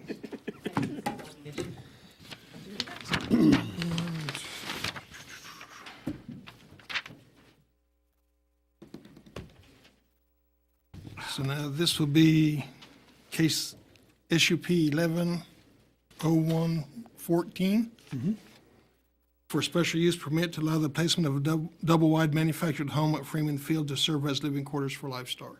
Mr. You're out. Mayor and Commissioners, the Planning Commission in November held a public hearing on a request that was initiated by the Planning Commission on behalf of the city for the authorization to allow the placement of the manufactured home at the airport. Under the current zoning regulations, the airport is zoned AP, and within the listing of permitted uses, any kind of residential structure is not an allowed use. If you'll recall, we amended the ordinances so that we can at least use a special use permit as a process to handle this stuff, and that's why we're here. Planning Commission's talked about this in depth, and the conclusion and the recommendation they made was that they feel it's an appropriate use and activity to occur on the airport property. The location they left to you, the Airport Advisory Board, and ultimately the FAA, and Ms. Beatty's handled all that stuff. And obviously, we've just kicked that can significantly just the previous item. So the recommendation is to approve the special use permit. There is an ordinance that would do that, and it would simply allow the placement of the manufactured home at the location that you've selected and approved, subject obviously to placement under the code requirements of the city. And I know that Mr. Carmen will work closely with them with respect to what they've got to do to make that placement work. So staff recommends approval, and there was no real opposition to the idea. The opposition that occurred at the hearing, if you read the minutes of the meeting, was primarily a concern of location. And Planning Commission ultimately decided it was not their role to weigh in on that. There were other people that need to be dealing with that. So we're recommending approval of the ordinance to allow this whole project to move forward. Be happy to answer any of the questions you may have. I'd move to approve ordinance S 3132 as described. Second. Have a motion and a second. Is there any further discussion? None. Roll call. Commissioner Landis, Yes. Commissioner Aska, Yes. Mayor Ryan, Yes. Commissioner McAllister, Yes. Commissioner Sands. Yes. Motion carries 5-0.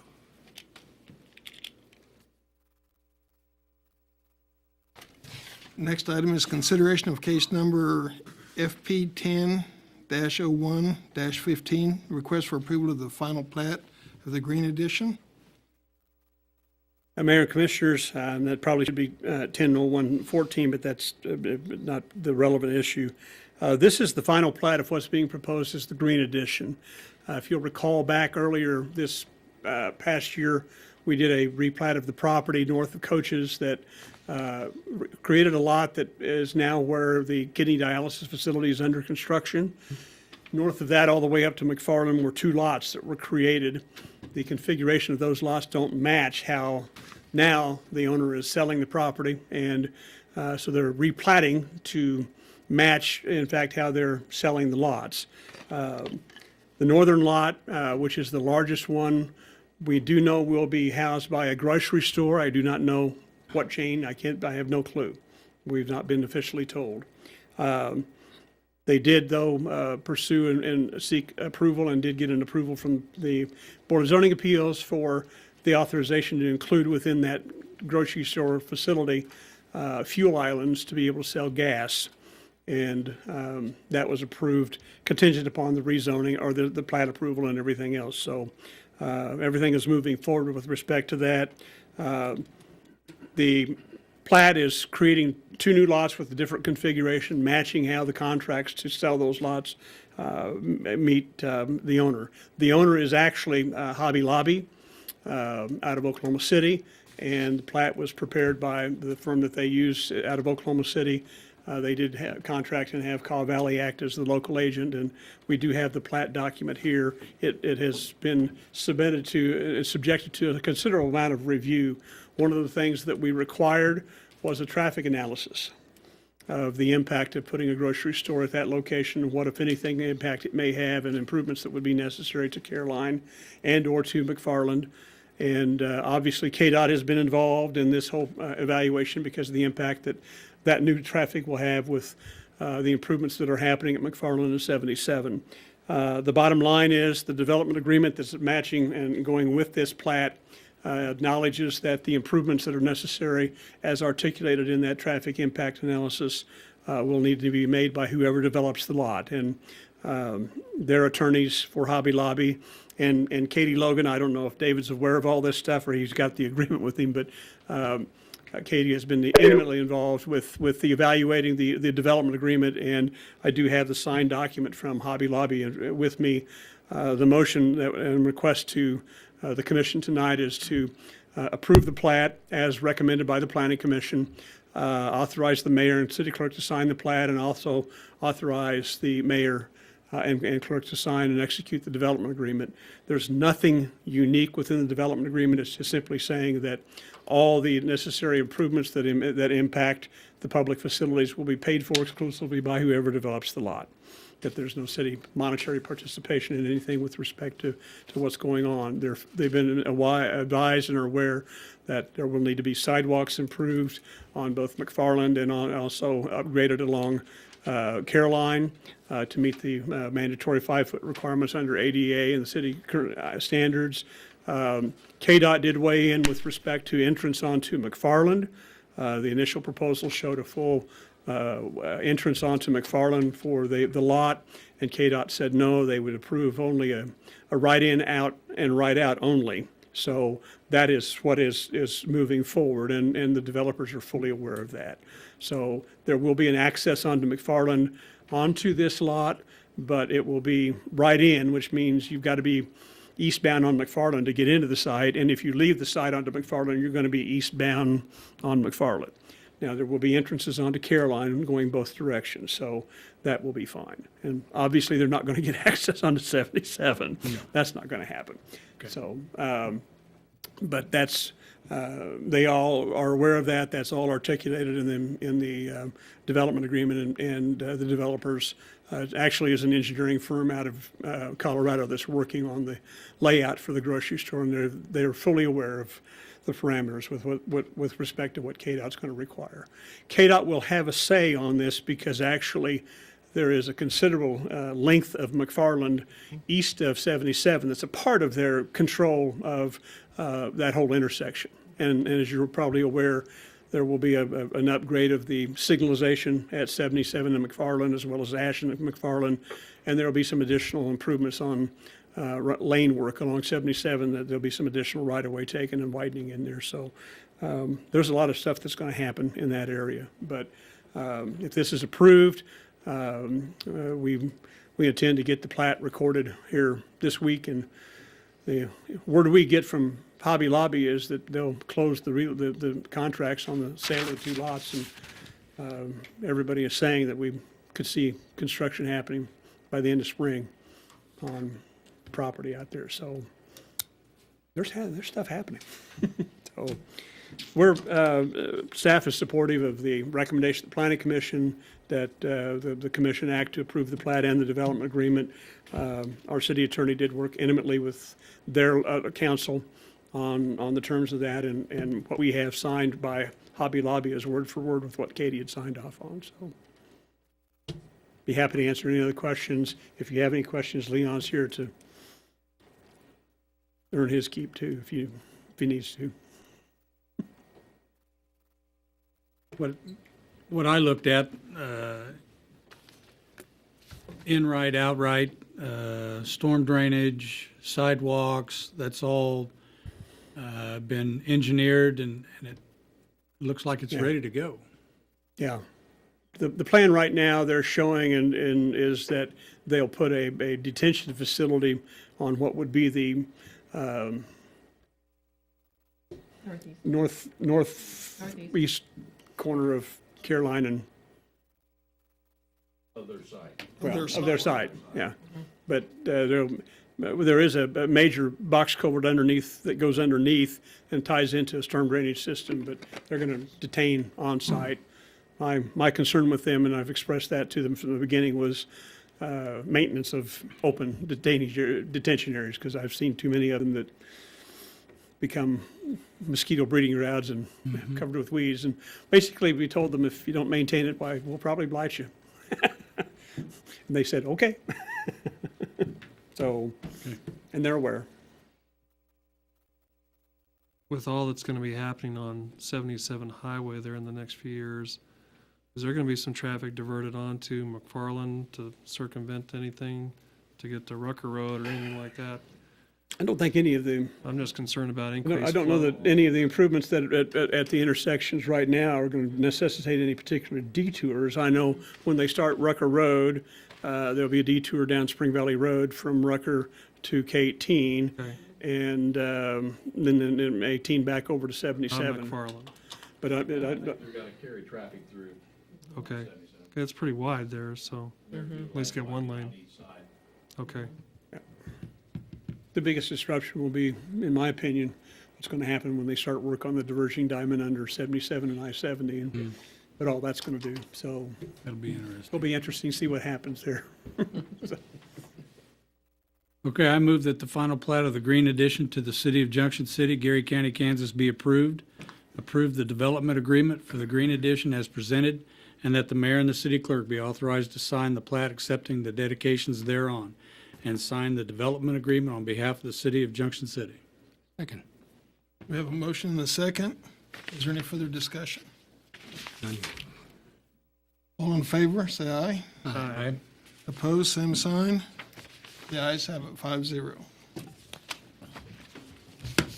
Next item will be consideration of the 2015 contract for jail services. Chief Brown.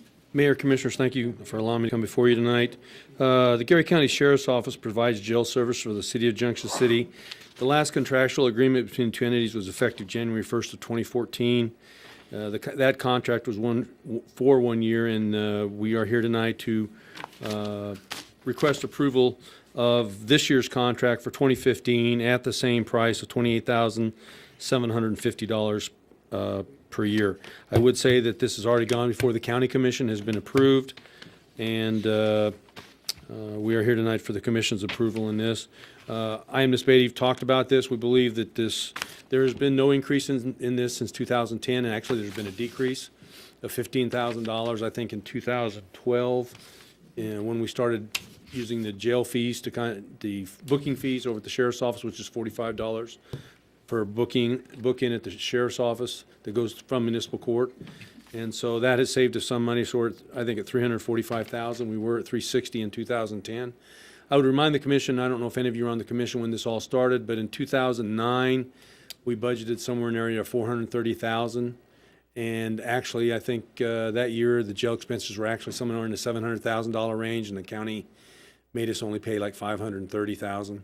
So when we negotiated this in 2010 at $365,000 and now $345,000, I think we're getting a bargain, and it's a known number as opposed to going on a per day, per diem type situation. I will tell you that as well, you saw in the 515 report, arrests were up significantly in the city last year. The juvenile arrests were up 68%. I think adult arrests 16%, I believe, somewhere. I mean, almost, it was a large amount. Our capacity or at least our number of prisoners from municipal court went up from probably 12 to somewhere to 16 to 18, probably average per day. So, again, that if we were doing a per diem, per day situation, that what the going rate would be somewhere between $65 to $75 a day per prisoner. That's a moving number, something that's very difficult to budget for. And so I think this is a fair number. I think Ms. Beatty agrees it is a fair number, and I would recommend approval by the commission. Chief, I had one question. Okay. 2 weeks ago, we talked about the decrease in crime Yes. significant decrease in crime. Yes. But then I saw that the arrests were up. Could you explain how that works? Well, I'd like to think that's part of the reason that the crime was down, because we made so many more arrests. You know, that's kind of, you know, supply and demand, you know. Supply and demand. But, you know, I would think maybe that's a possibility that the right people got picked up. You know, that's very, you know, I can't put my hand, 68% increase for juvenile arrests, that's incredible. I think we went from normal arrests of a juvenile 155 to 160 a year to 255 in 2014. Last year was somewhere around 1,700, I think, something like this year, over 1,900. So, you know, I think it speaks well that maybe we're arresting the right people. And that has something to do with the decrease in crime, 12% for 2014. So that speaks well of what our efforts, along with the county attorney, city attorney, Grandview Plaza, Gary County Sheriff, the whole 9 yards, along with our citizens that are reporting these incidents to it. Now, I don't know if you noticed on the 515 report, so our calls for service were actually up last year. Some 24,000, probably up 15 to 1,600, from 22.7 something to almost 24 something, 24.5 in that ballpark. You know, so they were up about 1,500 calls last year. So that's, arrests were up, calls were up, crime down 12%. That's good.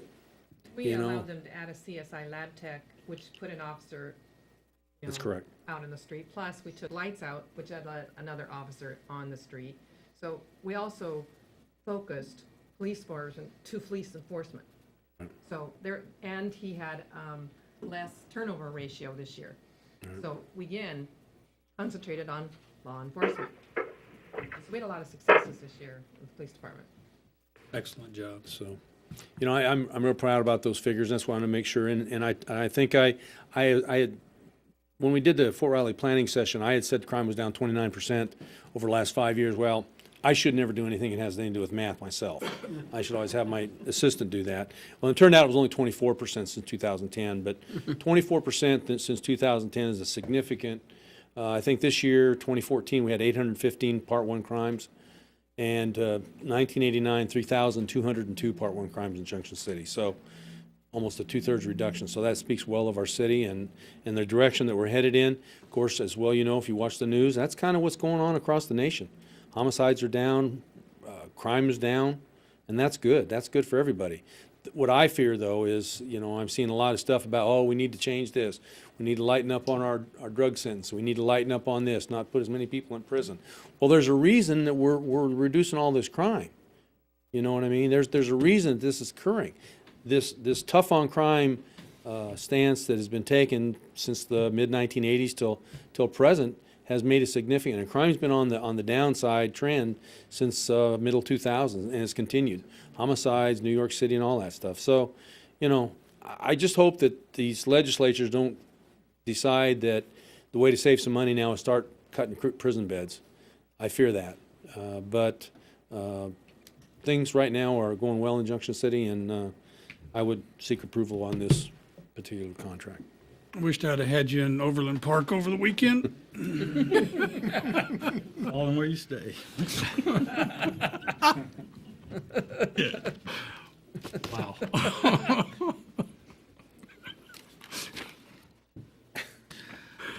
I move to approve the contract for jail services for 2015 as described. I'll second. Have a motion and a second for approval. Any further discussion? None here. All in favor, say aye. Aye. All opposed, same sign. The ayes have it, 5-0. Thank you. Chief. Thank you. Mayor. Well done. Commissioners. Great job, Chief. Next item is commissioner comments. Commissioner Sands. I attended a couple meetings, and my job is to make sure I report back to the community, so I'll attempt to not be lengthy. I just want to mention a little bit about the Leaders Retreat. This is either my 4th or 5th Leaders Retreat, but this Leaders Retreat was a little bit different in that we're starting to see things actually coming together, coming to a head, just about ready to see the rubber meet the road, and there are people working in these communities that I didn't see when my first leaders retreat. And to see how they're working together, building things, different groups, CEOs, chambers, the Flint Hills Regional Council, the MPO, all of these items are for a purpose. And at that leaders retreat, this is where you can really see things being done. And no matter how much negativity you hear about it, you have to experience by being there first to see what the quality is. And one of the people that attended the CVB meeting today said that that was so good to see for the first leaders retreat that person had been to. That's where the community needs to be. It's a day. That's about it. It's a day. At the CVB meeting today, we mentioned that the first Saturday of every month for the next 3 months, we'll have a legislative coffee. So they'll be at the Opera House the first Saturday of every month at about 9 o'clock in the morning. They'll be upstairs in the Montgomery room, so that's the mirrored room, instead of downstairs in the lobby. So first Saturday every month, the legislators will be here, and the legislators have a lot to talk about. So make sure you attend. Election time is upon us, and positions for city commissioner and positions for USD 475 school board are out there. I believe it's just a few more days. If you want to be a city commissioner, we're still trying to work on one other commissioner to get him to run again. But if you have an idea or a hinkling to be a city commissioner or to work with the school board, this is the time to do it, but you need to get it done quickly. There's a comment that I'd like to make about the Chamber of Commerce, because until I got to the Leaders Retreat, we always see locally, but we don't get to see how we work among the Flint Hill region. And to see the 3 chambers of commerce working together, Wamego, Wamego, Potawatomi, Manhattan, Riley County, Junction City, Gary County. Our Chamber of Commerce and our CEOs and EDCs, these folks have really been doing things that you can't physically see. And I'll be the first to say it, because sometimes I didn't see it all.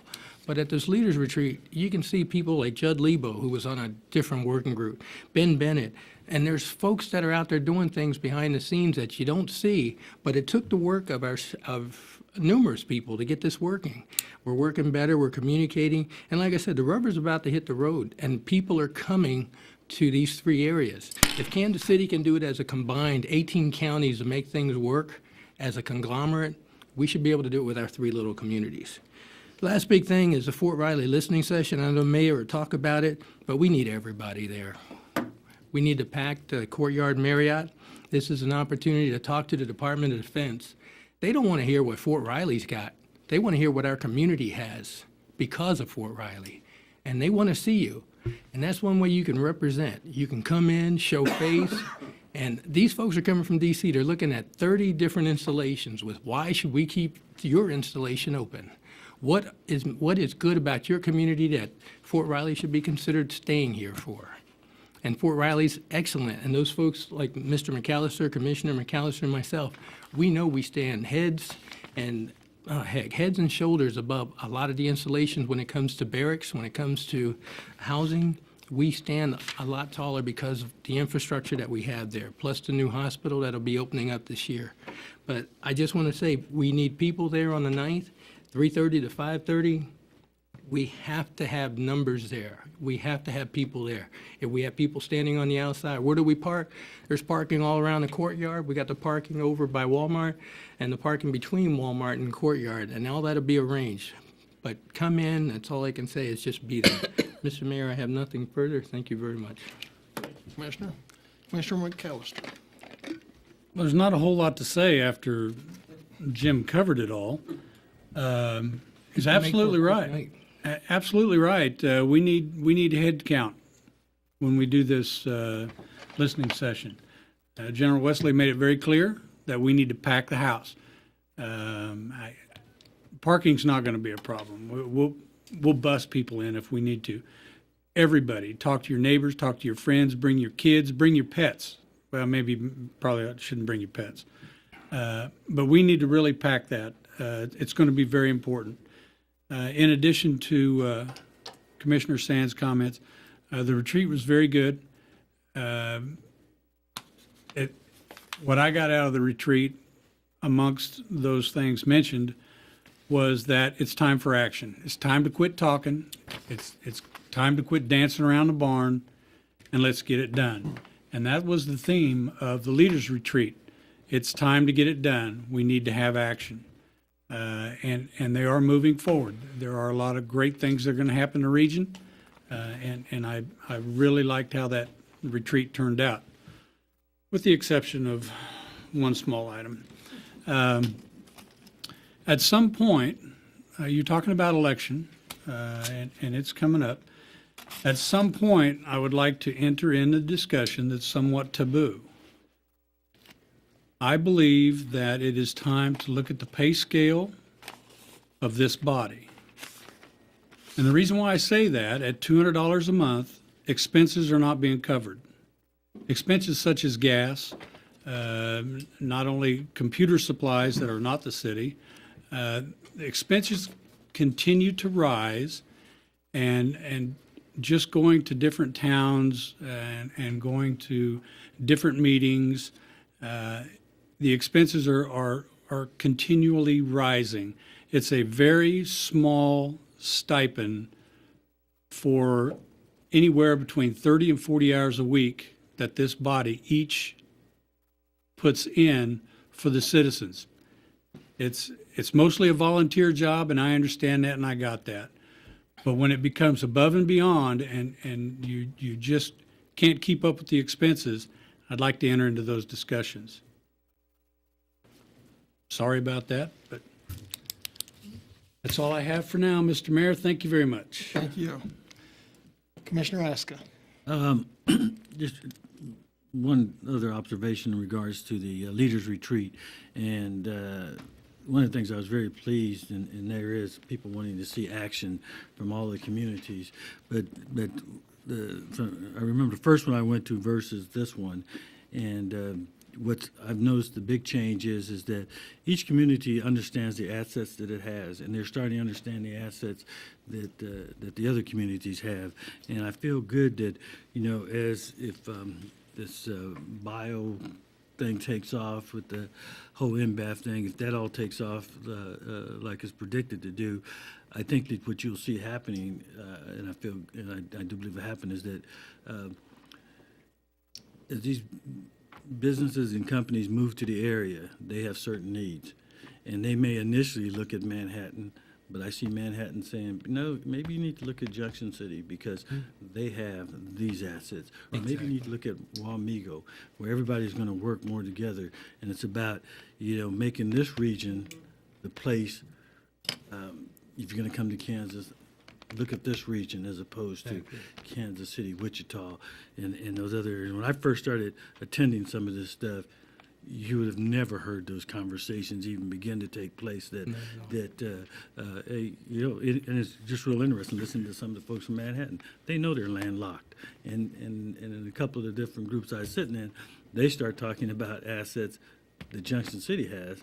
I didn't have to say nothing, because they're understanding these things. That's and so that's one of the things I felt, and like I say, there's a call for action. We've been talking about stuff, and so as the time gets closer to some of the stuff, let's get some of these, as they call them, the tag committees. Now let's put some policy procedural things in place to make sure that we're prepared and make some things happen. And so I'm looking forward to that challenge that was put out to the different chambers to make some of those kind of things happen for this region, and that's going to be really exciting. The other thing, which I also went to the Martin Luther King celebration, Yes. and it was an excellent program that was put on. A lot of people there, and it's kind of like you talked about your assets. The people of this community is our asset, because we are so unique. And if you would have been there and you looked out and you see all the different types, sizes, colors that all come together, and basically theme was there. It's about justice for all people. That's right. And I think we have one of those communities that understand that and know that the only way that we can achieve and move forward as a people is that we all have to do that together. And so it was a good thing to see, and it's one of those things that make me proud to be from Junction City. And to be on this commission, it takes a lot of time, effort, at least place on my part, and I just don't know because maybe I haven't developed the skills yet to find a shortcut way of doing it. And so I know I put in lots of time. And the one thing about, if other folks are considering, only thing I would ask is that you make a commitment not to your own agenda, but to the people of this community. And that's why I'm here, and just from working with you guys, I know that's why you're here. And not about personally what you want to see happen, but what's good for the entire community. Because, as issues have come up, if you talk about taxes, man, I don't want to see taxes go up because that hurts me. It does. But as the information that is given to you, we try to sift through this stuff to try to make the best decision for, 50 years down the road. There may come a time taxes do have to go up. Things you have to sometimes vote that not what's personally good for me, but what's good for everybody. And so for that, gentlemen, I've been very blessed to have got to work with you all. I have a number of reasons why, that at this point I'm choosing not to. But you never know. A beam of sunlight might hit me between now and the 27th, or a shot of scotch, and I go a different direction. But, Make that happen. But it has been a pleasure, and so that's my challenge to anybody that's going to consider, because it's hard work if you want to do it right, and put your heart into it and try to do what's best for the community. So. That's all I have, and gentlemen, it's been a pleasure so far. Thank you, Steve. Thank you. Commissioner Landis. Let's see, that's done. Not much left. I think the slogan for this past weekend, the Leaders Retreat, was one region, one voice. And I think that really resonated with people there. Just from when I started going 4 years ago, it is different. There is more trust in the room. You could really sense that. People were more outgoing and talk to you no matter where you were from. Used to be the questions were kind of cliquish and isolated and stuff, but it was a lot different from the access that I had Saturday morning. But anyway, I think it was a good situation. I would really charge our Chamber of Commerce and its board to get busy looking for their next leader. And also the same thing with the EDC. We need to get people in right away to get going, to promote this community and county and everything for what it is, which is fantastic.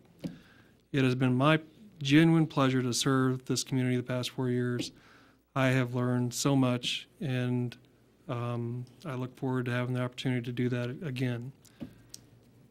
I think things are significantly improved from where they were 4 years ago. City staff has done a great job. I've been very fortunate to work with some terrific people that have put a lot on the line, made a lot of tough decisions that have carried the city forward and gotten us to where we are now. And I think we've got to continue that momentum to take care of our resources for what we have and build for the future. And we're doing that every day, little bits at a time, but it is happening. Things are much better than where we started. So if anyone has any concerns about thinking about running, give any one of us a call. We'd be more than happy to talk to you. I'm already actually encouraging some people to run that I know.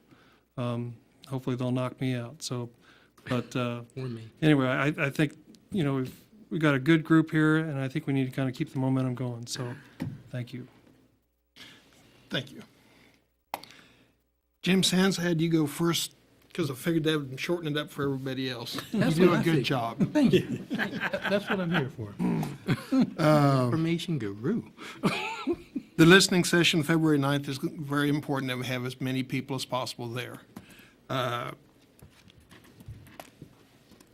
be from 3:30 to 5:30 at Marriott. And the retreat was really interesting. This is only my second year. Last year, quite honestly, I went down there with the attitude, why are we doing this?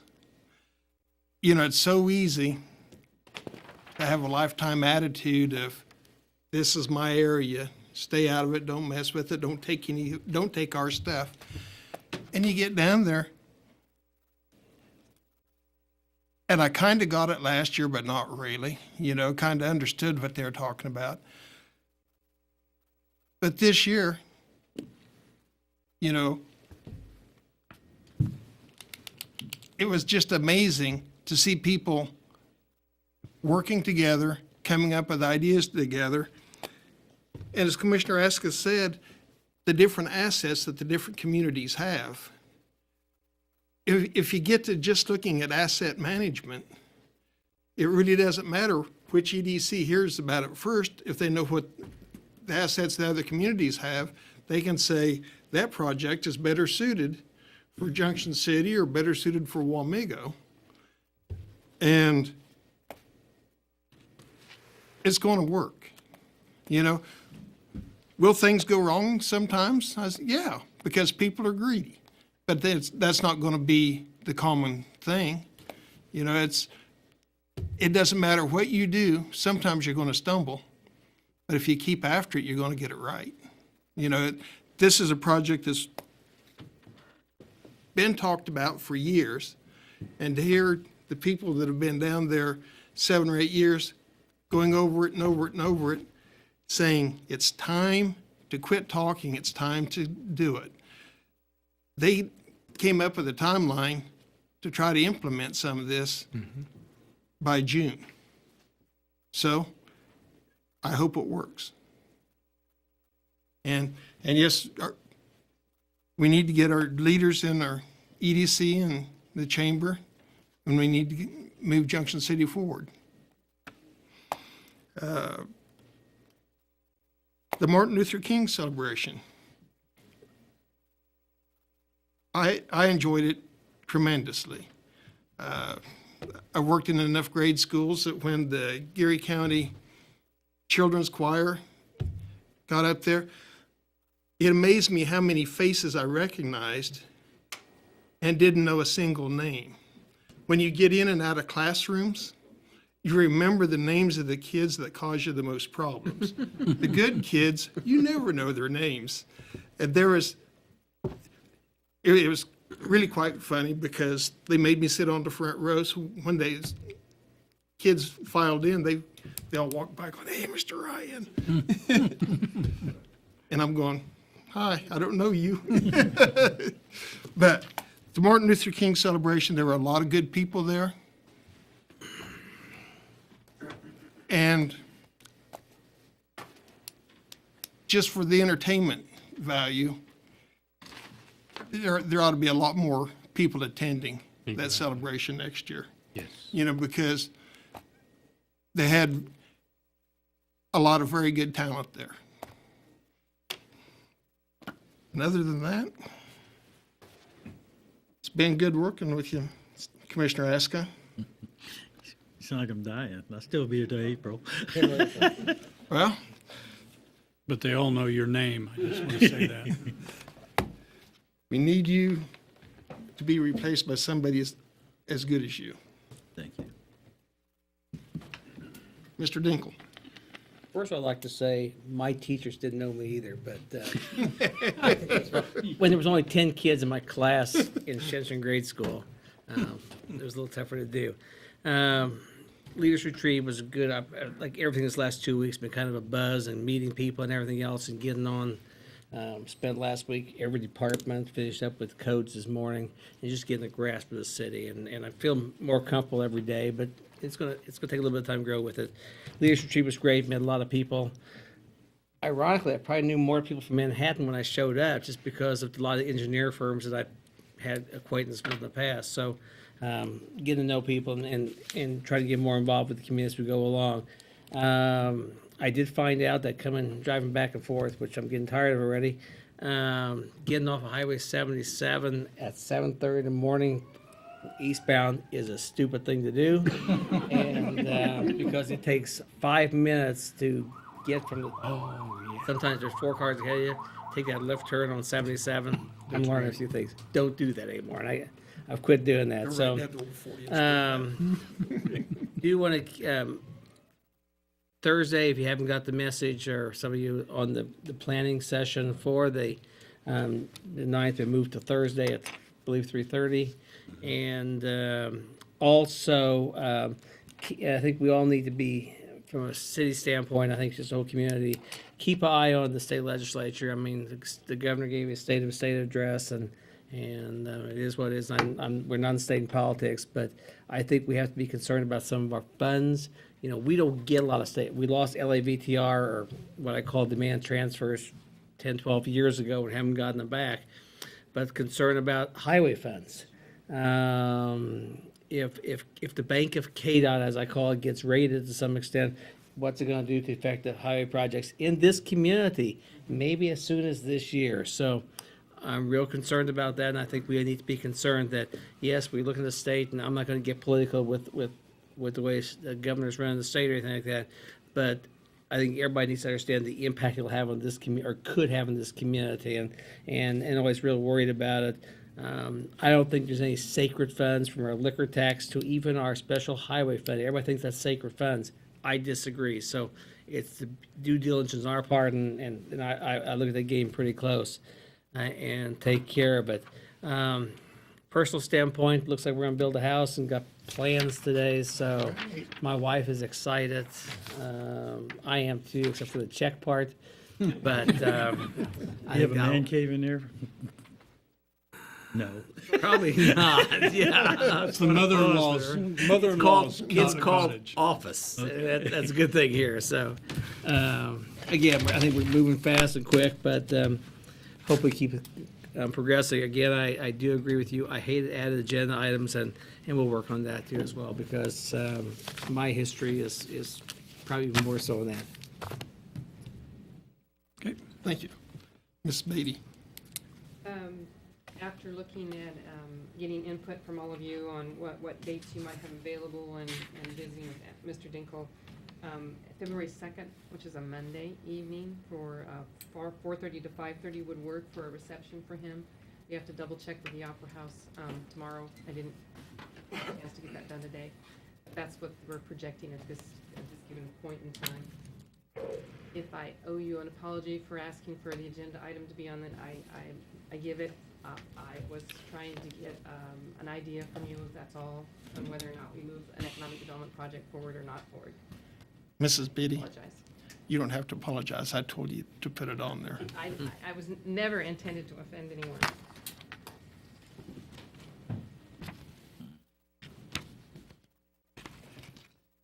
Mr. Ficken. The filing deadline is January 27th at noon for city commission. I thought that was 5 o'clock. Say that again, Tyler? January 27th at noon. Okay. Noontime. Chief Brown. No, sir, thank you. Chief Royce. Mr. Yearout. Mr. Lazier. Jim.